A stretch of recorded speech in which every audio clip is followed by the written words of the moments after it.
Let's talk about the new movie that's coming out. I believe the release date is October 12th. October 12th. Why Did I Get Married? Yeah. Tell us about it. Janet Jackson, Jill Scott. This movie is amazing, and I want so many. The difficult, and I'll be totally honest with you. I've over the last couple of years, I've had this separation, with black people, white people, Hispanic. There's this huge separation. I want people to get out and see this movie, no matter what your race, because this movie talks about marital issues that we've all dealt with. Everything that I've done so far has really been a catharsis for me, and I came out of a really bad relationship. Mm-hmm. And this woman was so insane that she inspired all of the women in this movie. She gave you enough crazy for 4 characters. Yes, she was crazy enough for 4 characters.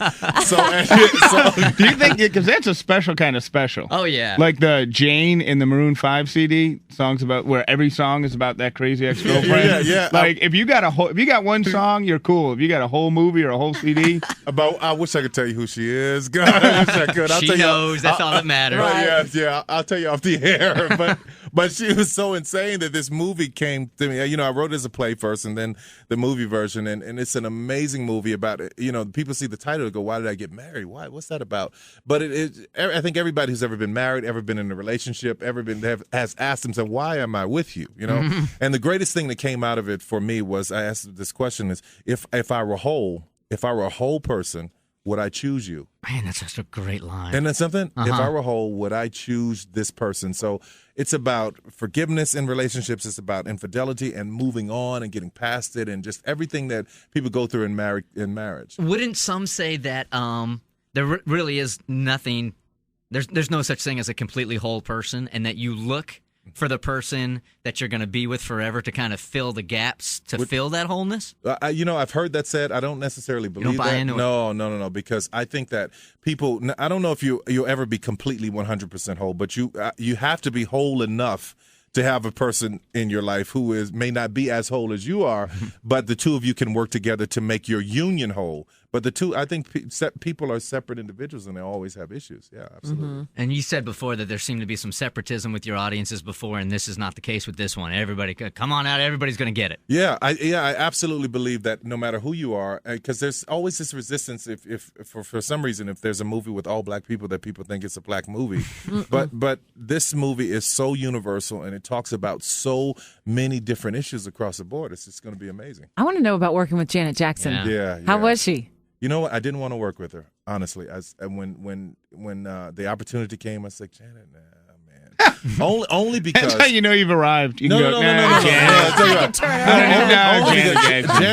Janet, only because she's a huge superstar, and I don't deal with divas. I don't deal with people showing up late. I got to be on time. You got to, I run a professional tight camp, and I'm thinking, what is she going to be like? Mm-hmm. First day, she blew me out of the water. She comes in, she tips in by herself into the table read with a hat on. I'm like, who is that? Her? Mm-hmm. There's none of that. I'm Janet Jackson. So she was amazing. She was brilliant in the role, and she was so perfect to work with. And there were nights we were working at 7 a.m. And I was like, no, Janet, go. We'll get the scene later. She's like, no, I'm going to stay.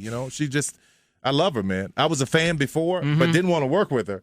But now I bow to her. She's unbelievable. She's so unassuming. We work out at the same gym, and some stars of that magnitude have such a big personality that as soon as they walk into a room that they're there. Yeah. You could be in a room with her for 20 minutes and not realize it's Janet Jackson. Yeah. Mm-hmm. I got to tell you a story. She said we were doing 20 hours a day on the shoot, and I'm doing house paint at the same time. She's like, Tyler, you got to get out and have some fun. I was like, I don't know. So she's like, we were in L.A., and she's like, come on, hang out. So I go out, Jermaine is having this party, and she comes in, she's wearing this beautiful white silk Valentino dress. She looked amazing. And by this time, I had been there for a little while, so I'd had a few drinks, and it was sponsored by an alcohol company, so it's like I'm drinking. I had never had this stuff before, but apparently Social Tyler was there. Yeah, right. Social Tyler. So it's having some sort of effect on me, and she's drinking red wine, and I say, okay, I got to go. So I go to leave, and I knock the red wine over her white Valentino dress. I called her the next day and said, listen, I'm so sorry, Janet. I'm on my way to Target to try to replace that dress for you. Well, good luck with the new movie. Thank you. Good luck. Congratulations on everything. Again, October 12th, the movie comes out. Is there anything we haven't covered yet? No, you guys are so pleasant, man. I've enjoyed this. Thank you so much. What were you expecting? Well, yeah, no, I wasn't expecting I don't know what this guy's going to do over here. Yeah. No. Yeah. Well, wait till you leave, then we really talk about it. right. Right now, I'll be listening in the car. Actually, we always judge when we have people come in, and usually the bigger the celebrity, the more the less lenient we become on the scale, but based on punctuality. Yeah. Like, because a lot of times I heard about Mariah. All right, so a lot of times we'll have people who are supposed to show up like at 7:45, and they'll wander in at like 8:15 and all that. And for the record, Tyler was about 15 minutes early, like 20 minutes early. He walked in here early, very unassuming, hung out in the conference room. So that was very You know cool. who else is great that way? Ludacris. I just always assume that, if you're talking to somebody in music, they're going to be an hour and a half late. Yeah.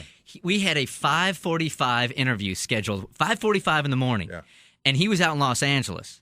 So he was calling us 2:45 LA time, and I even said, I came in here and I said, Luda's on the schedule, but he's not calling. I'm telling you right now, it's not going to happen.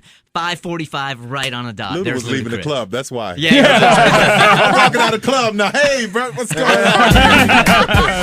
Tyler Perry in studio at the Burt Show this morning on Q100. Thank you so much for all your time. My pleasure. Thank you, guys.